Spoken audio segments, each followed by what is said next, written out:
시청자 여러분 안녕하십니까? 일요일 저녁 KBS 뉴스입니다.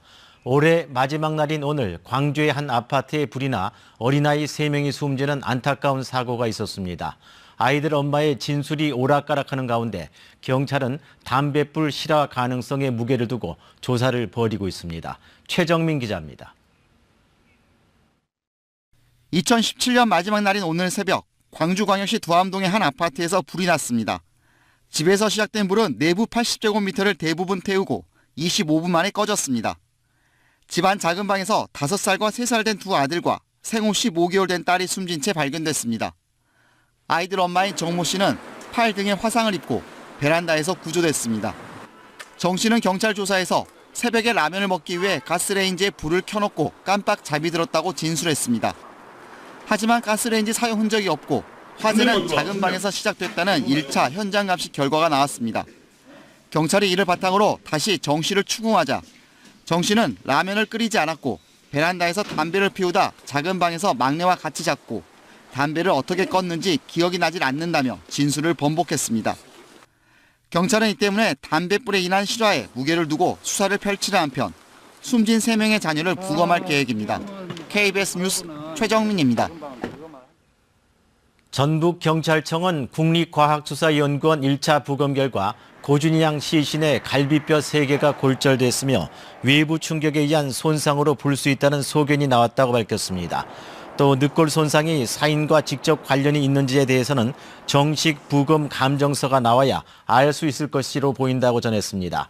한편 경찰은 고준희 양 시신을 유기한 친아버지와 내연녀 친어머니에 이어 내연녀 35살 이모 씨도 구속했습니다. 바른정당과의 통합 의사를 물은 국민의당 전당원 투표 결과 70%가 넘는 당원이 통합에 찬성하는 것으로 나타났습니다.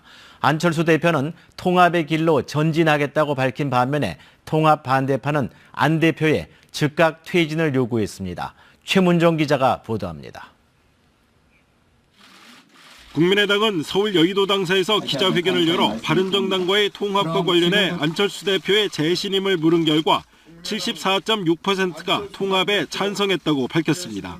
반대는 25.4%였습니다. 지난 27일부터 어제까지 온라인과 ARS로 실시된 투표에는 당원 59,900여 명이 참여해 투표율 23%를 기록했습니다. 안철수 대표는 투표 결과로 변화를 바라는 당원의 뜻을 확인했다며 감사를 전하고 좌고 우면하지 않고 통합의 길로 전진하겠다고 밝혔습니다. 통합정당은 기득권 양당의 큰 위협이라면서 개혁정당을 만들겠다고 말했습니다. 바른정당은 이미 의원총회에서 만장일치로 통합에 합의한 상태여서 두 당의 통합협의는 빠르게 진행될 것으로 보입니다. 하지만 국민의당 통합 반대파는 강하게 반발하고 있습니다. 이번 투표율이 23%에 그친 것은 사실상 전체 당원 77%가 통합에 반대한다는 뜻이라면서 안철수 대표에게 보수야합 추진을 중단하고 즉각 퇴진하라고 요구했습니다. 이에 따라 국민의당 전당대회 등 앞으로 진행될 통합 절차가 난항을 겪을 것으로 예상됩니다. 실제로 오늘 국민의당 투표 결과 발표장에 한 남성이 난입해 이동섭 선관위원장을 공격하려 하는 등 폭력 사태까지 벌어질 수 있다는 우려가 제기되고 있습니다. KBS 뉴스 최문종입니다. 2017년의 마지막 날인 오늘 자정 서울 종로 보신각에서 제야의 종 타종 행사가 열립니다. 오늘 행사에는 10만여 명이 운집할 것으로 예상되며 밤 11시부터 내일 새벽 1시 30분까지 종로, 우정국로, 청계천로 등 보신각 주변 도로에 차량 진입이 통제됩니다. 서울시는 시민들의 귀가를 돕기 위해 지하철과 버스 막차 시간을 내일 새벽 2시까지로 연장했습니다. 문재인 대통령은 해맞이 산행으로 새해 첫날을 시작합니다. 문 대통령은 올해의 의인으로 선정된 시민들과 산에 올라 떡국을 먹으면서 덕담을 나눌 계획입니다. 또 평창 동계올림픽 관련 책임자와 주한미군 등 각계 인사들과 전화 통화를 하고 노고를 격려할 예정입니다. 북한은 올해 2017년이 군사 강국의 면모를 과시한 한 해였다면서 그 공을 김정은에게 돌렸습니다. 북한 노동신문은 화성14 15형 미사일 발사와 대륙간 탄도로켓 장착용 수소탄 시험에 성공했다면서 우주에 닿은 국력을 남김없이 떨쳤다고 주장했습니다. 또 살인적인 제재 속에서도 자립 경제를 일궈냈다며 자체 기술로 생산했다는 신형 트랙터를 대표적 사례로 내세웠습니다. 관세청 등은 북한과 연계된 것으로 의심되는 파나마 선적의 5,100톤급 유리 운반선 코티오를 억류해 평택항에서 조사하고 있다고 밝혔습니다. 이 선박은 북한 선박 등의 정유 제품을 넘겼다는 의심을 받는 것으로 알려졌습니다.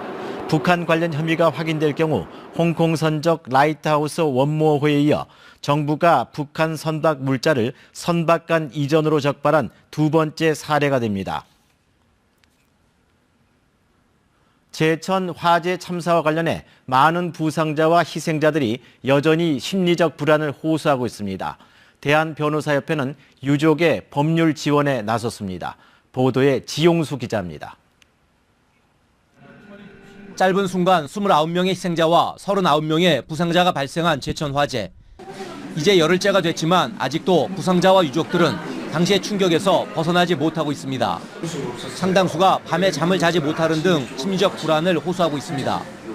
그래서 지금 누워있어도 손님들 얼굴이 떠올라가지고 잠을 못 자고 있어요. 그럼 잠이 안 와요.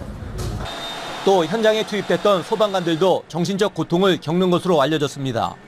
유족들과 부상자들을 위해 화재 원인을 밝히고 관련자 수사에 도움을 줄 법률지원단도 활동을 시작했습니다.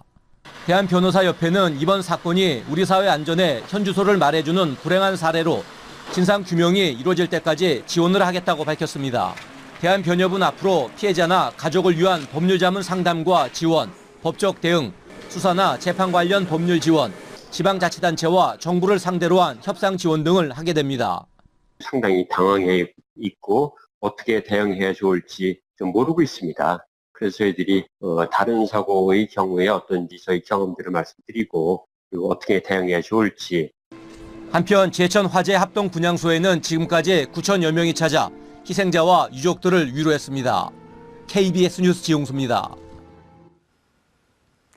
2017년의 마지막 해도 저물었습니다. 새해 첫날인 내일은 해돋이 계획한 분들 많으실 텐데요. 호남 서해안과 제주도에는 구름이 조금 끼겠지만 전국이 대체로 맑아서 대부분 지역에서 해돋이를 볼 수 있겠습니다. 다만 나가실 때는 따뜻하게 챙겨 입으셔야겠습니다. 내일 아침 서울 기온 영하 5도, 낮 기온 3도에 머물겠고 찬바람 때문에 체감온도는 더욱 낮겠습니다. 무술년 첫 해는 오전 7시 26분 독도에서 가장 먼저 떠오르겠습니다. 서울에서는 오전 7시 47분에 첫 일출을 볼 수 있겠습니다. 내일 새벽까지 호남 서해안에는 약하게 눈발이 날리겠습니다. 내일 아침 기온은 서울이 영하 5도, 철원은 영하 9도까지 내려가겠습니다. 한낮에는 서울이 3도, 광주와 대구는 6도에 머물겠습니다. 바다의 물결은 동해상에서 최고 4m까지 매우 거세게 일겠습니다. 당분간 눈비 소식 없이 대체로 맑은 날씨가 예상됩니다. 날씨 정보 전해드렸습니다.